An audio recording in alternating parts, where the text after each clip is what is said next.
How y'all doing? I hope all is well. Welcome back to the Southeast Welding Academy. My name is Welding, and I'm your AWS certified welding instructor. Okay, in this instructional video today, we'll be going over what is a tie-in weld, how to tie your stringers in together, and the height and thickness of your stringers, right? What's the height and thickness you want your stringers to be, okay? So first of all, a weld and tie-in, or called a tie-in weld, is the point where two separate welds or two sections of pipeline or fabrication meet and must be joined together smoothly and structurally soundly, right? Tie-ins are very common in pipeline welding, structural fabrication, pressure vessels, and repair work. Excuse that. But a weld and tie-in is when a welder starts a new weld bead and must melt and fuse it properly into another existing weld, so that there is no visible boundary between the two welds, right? So you tying them in. The weld will be fully fused together, right? The two different welds will be fully fused together, okay? And the weld meets code requirements, okay? Weld and tie-ins are needed when two welders work from opposite ends and meet in the middle, okay? That's very common in pipeline welding, okay? Tie-ins are also needed when welds cannot be completed in one pass, okay? They're also needed when multiple passes are required, meaning a root pass, a hot pass, your fill pass, and your cap pass, right? And again, they're also needed when repairing or adding onto an existing structure. To be able to tie your weld in properly, right? So a welding, after we just went over what a welding tie-in is, right? So a welding tie-in is tying in your bead into an already existing weld, right? Okay, to connect two sections, okay? Basically tie it in, right? Okay, so the welder must weld the arc slightly on the existing bead to remelt it, right? So when you start, say this is a bead, you will start your bead, boom. You must weld the arc slightly on the existing bead, right? Slightly on the meaning on the toe of your last existing bead, right? To remelt it. This ensures good fusion, no cold lapse. Good fusion. This ensures good fusion, no cold lapse, and no inclusions in your weld. The new bead is run so it overlaps the existing weld smoothly, okay? For a cap pass, this means matching profile, height, and width, okay? Just making it look the same all around. All your three stringers, your three cap passes, when you tie them in to each other, you want all three of your cap passes to look similar, the same identical triplets, okay? Y'all look at my twin, man.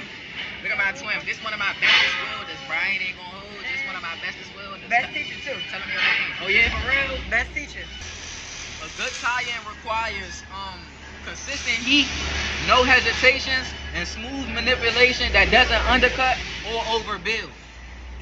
A couple problems you might run into when you go to tie in your weld would be the lack of fusion, cold lap, porosity, high-low mismatch, and undercut. Cold lap is when your new bead sits on top of your existing bead, right, that you try to tie in with. It's when your new bead sits on top of your existing bead without bonding, okay? So now I'm going to show y'all a little bit on how to tie in your weld, right? I'm going to show y'all a little bit of how to tie your weld in vertically and how to tie your weld in doing a flat position, okay? It's the same concept of tying in your weld, it's just getting a little closer, tying in your weld, right? But I'm going to just show y'all vertical and flat, okay?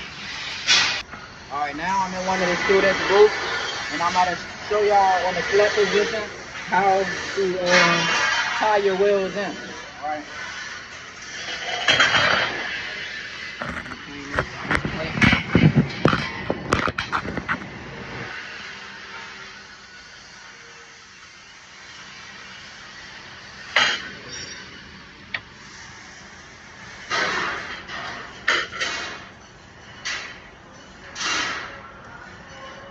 I'm gonna go with an angle like that.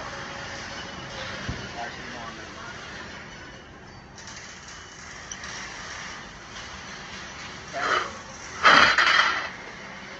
So I'm gonna weld from left to right. They welded, whoever was in this group welded right from to left.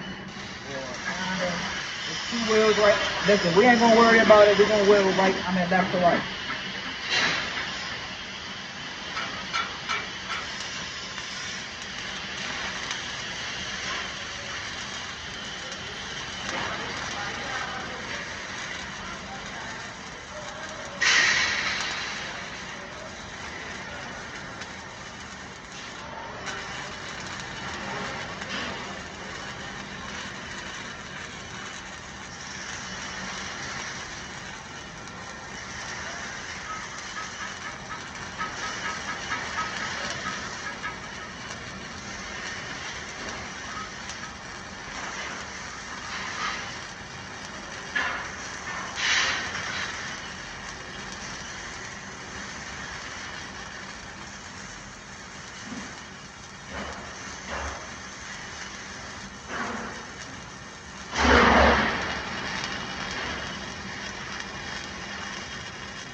Okay, we made it about halfway to the plate.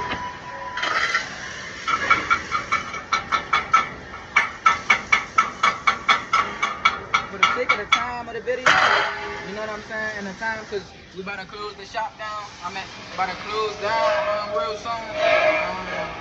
I'm gonna just leave it halfway and just show y'all what the tie-in should look like and how to tie it in. This is my bead right now, welded flat, okay?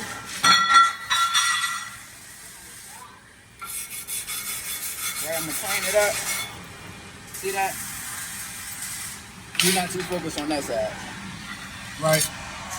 But see the tie-in, to get a proper tie-in, I'm basically gonna strike my arc down here, and really I'll just be following the toe. Or I'll be right here. Laying making sure that when I look at my puddle, right, I'm watching my puddle, right, I'm carrying my puddle. But when I'm watching my puddle, I'm making sure that the left side of my puddle is cutting into the edge or the toe of my existing weld, right?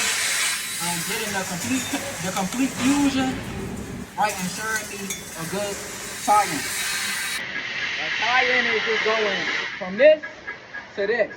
You know what I'm saying? Just putting them together, making them look like one. Literally. That's it, that's all, okay? So let me show y'all that. So again, I'm just following the toe, right? And I'm watching the left side of my puddle to ensure that my puddle is burning into the toe of my existing weld, getting the complete fusion between the two wheels, okay?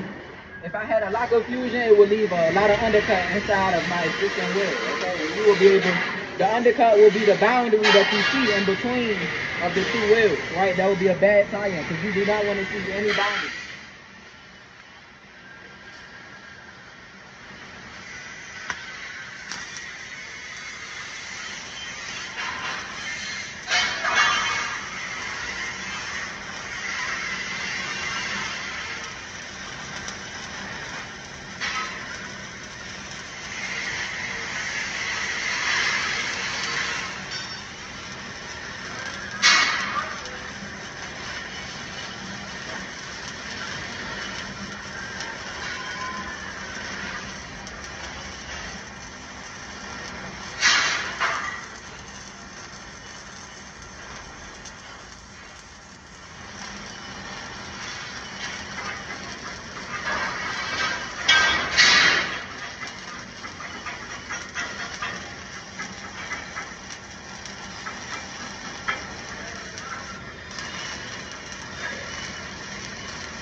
Made it about halfway. Let me show y'all something. Y'all see that slag peel? Y'all couldn't even see me welding. Y'all see that slag peel though? That's an indication of a great track. I'm not leaving my photo. Right now, let me show y'all this wheel and what this wheel looks like.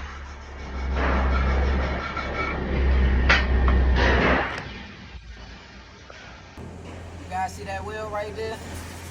You see the boundary? Let me show you. I'm not gonna lie, you see the boundary, but this is a great tie-in. Oh my bad, y'all can't even see it. You see the boundary where you tied it in there, but this is still a great tie-in, right? The boundary, I'm gonna show y'all what a bad boundary looks like, right? Now when we talking about boundaries, right? The boundary is the line, you know, that you see, or the undercut that you see in between your tie-in wheel, right? That you can obviously tell the difference in between the wheels, right? You know that's one wheel and you know that's one wheel. But okay, there's ways you can get away with your tie-in, right? If your tie-in look good and it's really tied in to a good point, like so, this is a good tie-in, even if you can see the little boundary, right? My beads look similar, right? Meaning in profile and length and height, you know what I'm saying? And pattern, they look the same, okay? But if I was a little further off, you know what I'm saying? I'm gonna show y'all. Let me show y'all what a bad boundary looks like. Or being too far from your tie-in, you know?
We made our route about halfway. We're gonna track this over. I forgot to show y'all that snag here.